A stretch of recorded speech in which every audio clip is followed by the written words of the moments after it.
玉蝶是比较难养的多肉植物，因为玉蝶很容易烂根黑腐，养过玉蝶的花友，相信都见识过玉蝶黑腐能力，只要稍微不注意，浇水多了，玉蝶就会黑腐给你看。要知道，玉蝶在肉圈内被人称为黑腐王。尽管玉蝶难养，但是玉蝶实在是太漂亮了，特别是养出好状态的玉蝶，非常迷人。那么你想不想养出一盆惊艳的玉蝶呢？大家好，这里是花花世界的频道，花花喜欢多肉，喜欢园艺。如果你也爱好多肉，喜欢花花的内容，请转发给更多人，赠人养护知识的视频也会手留余香哦。今天花花总结了一下玉蝶养护的知识，一起来学习一下吧。1. 温差。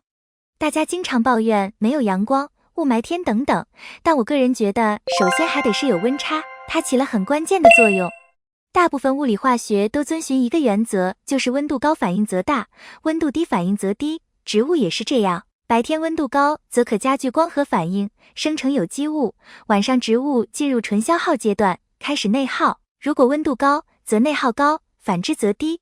我个人感觉温差控制在10-20度之间较好，以夜间10-15度，日间25-32度之间最好。虽然玉蝶可耐5度低温，但为了生长，最好还是保持在10度左右，但高温不要高于35度，30度之上越高黑腐的发生几率则越高。有太阳时，由于日照的原因，自然会产生早晚温差，但在阴天如果可以保持温差，则可以保持株形不涂，短时间不散。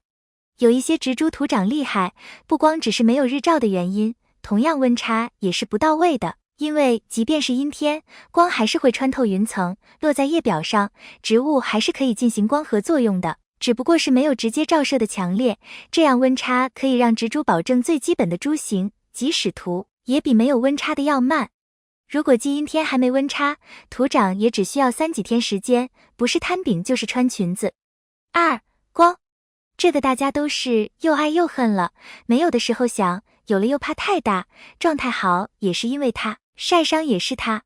个人感觉玉蝶对光的需求还是很大的，而且玉蝶有很强的趋光性，光照充足的话，叶表被粉绘加后略发蓝色相，叶片紧密单头，株茎不大，但层数却很多。光照不足，叶表被粉稀少成绿色，为了增加光照面积，叶片疏松且比较摊开。所以如果可以的话，最好是全日照，没条件最好也要达到半日照，有条件就露养，没条件就阳台吧，阳台也是首选南阳台，如果没有的话，就哪有光就放哪吧。3. 土。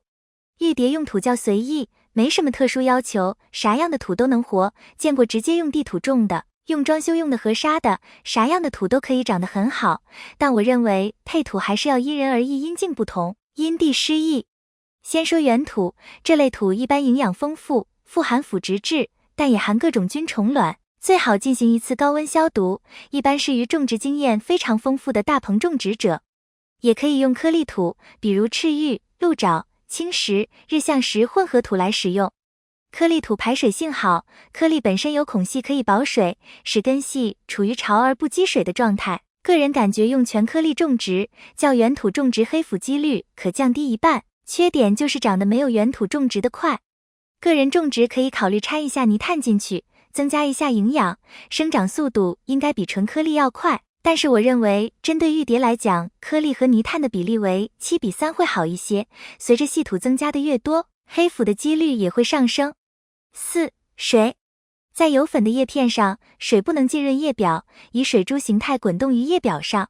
所以玉蝶的叶在被粉的情况下还是较耐水的，但是在夏天烈日下，叶表最好不要有水，因为阳光通过水珠会晒伤叶片。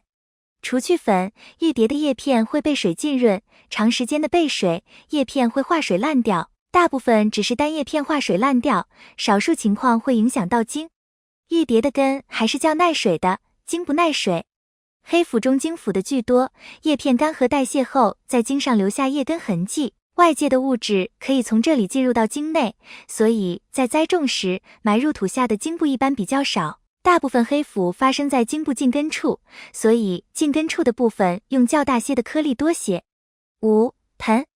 我自己感觉瓦盆十分好用，经济、透气、排水，就是有点重，但综合来讲还是很实惠的。塑料盆的透气性比较差，在夏天经过一天的暴晒，土都烫手。如果是暴热的天，土还是湿的，那植株的根简直和屉上的馒头是一个感觉，黑腐就在这里徘徊了。瓷盆透气性也不太好，但易积水。红陶盆透气性太好，容易干。Anyway， 不管什么盆，透气好的就多浇些水，不好的就少浇，多通风。但是不管什么盆都要有一个排水孔。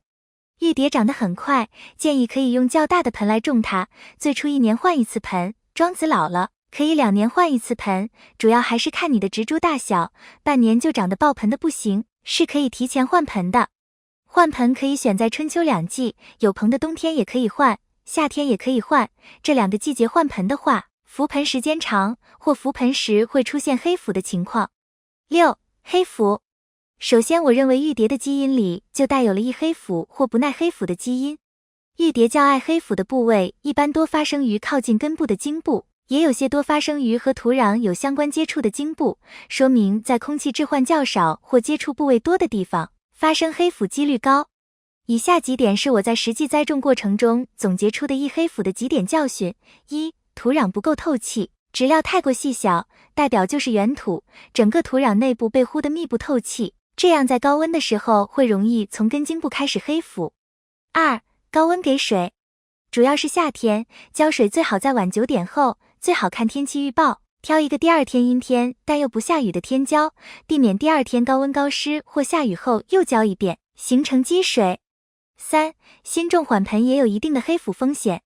新种下的玉蝶最好除去那些细小的毛细根，保留那些较粗的根，朝土种下，放在散光的地方或适当遮阴，等待缓盆。4. 细菌性。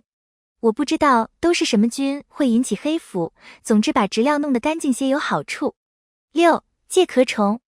养景天的都很头痛，大家都会和介壳虫作战，介壳虫也是会引发黑腐的。它蜡质的外表不怕水，药水也难打死它，淡黄色的分泌物及沾手也恶心，还粘在植物上堵塞气孔。7. 桩。现在动不动就说老桩、小桩、小老桩，何谓桩？其实就是茎。桩刚开始都是红色，然后慢慢变成褐色，最后变成树皮一样外表较硬的灰黑色。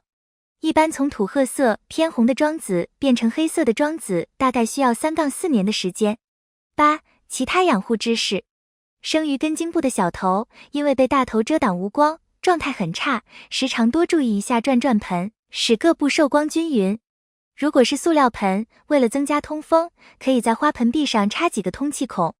如果有很久未清理的枯叶，有时间就清理一下，大量的枯叶极容易藏匿介壳，也不易植株的通风换气。如果一盆玉蝶1个星期不见光，就会容易摊大饼。当然，土长快恢复的也快，如果土长状态的玉蝶适当光照1个星期或者2个星期就会恢复。另外，如果有鸟屎在叶片上的话，要及时清理，否则会引发霉菌。以上就是花花总结的玉蝶的养护知识。如果有疏漏错误的地方，欢迎指摘。如果你也养护玉蝶，欢迎在评论区说说你的玉蝶有没有黑腐。喜欢花花的内容，请点赞、关注，并转发给更多肉友看得到。感谢你的观看，感谢粉丝一直以来的喜欢和支持。我们下期见。